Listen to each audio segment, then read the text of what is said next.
தவக்காலம் 4ஆம் வாரம். முதல் வாசகம்.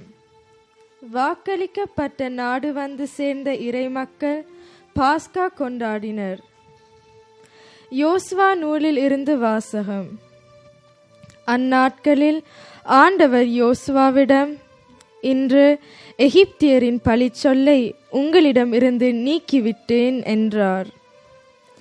இஸ்ராயேல் கீழ்காலில் தங்கினர்.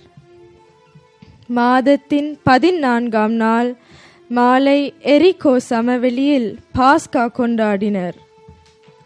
பாஸ்காவின் மறுநாள் நிலத்தின் விளைச்சலையும் புளிப்பற்ற அப்பத்தையும் வறுத்த தானியத்தையும் உண்டனர்.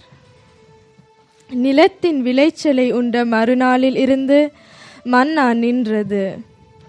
இஸ்ராயேலருக்கு மன்னா மீண்டும் கிடைக்கவில்லை. கானான் நாட்டின் நிலத்தின் விளைச்சலை அந்த ஆண்டு உண்டனர்.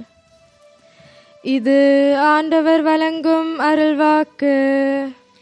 இறைவா உமக்கு நன்றி.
இரண்டாம் வாசகம்.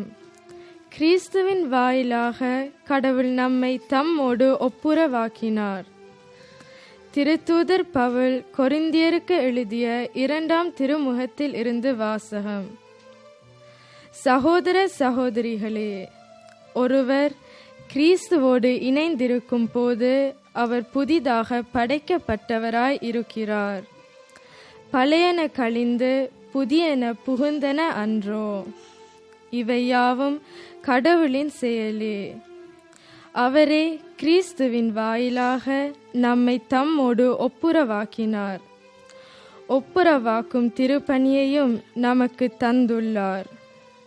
உலகினரின் குற்றங்களை பொருட்படுத்தாமல் கடவுள் கிறிஸ்துவின் வாயிலாக அவர்களை தம்மோடு ஒப்புரவாக்கினார்.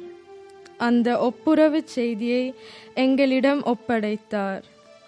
எனவே நாங்கள் கிறிஸ்துவின் தூதுவர்களாய் இருக்கிறோம். கடவுளே எங்கள் வாயிலாக வேண்டுகோள் விடுகிறார்.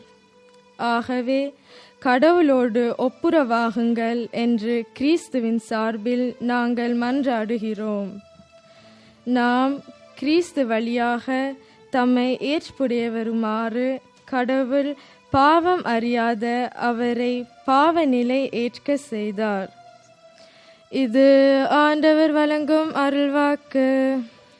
இறைவா உமக்கு நன்றி.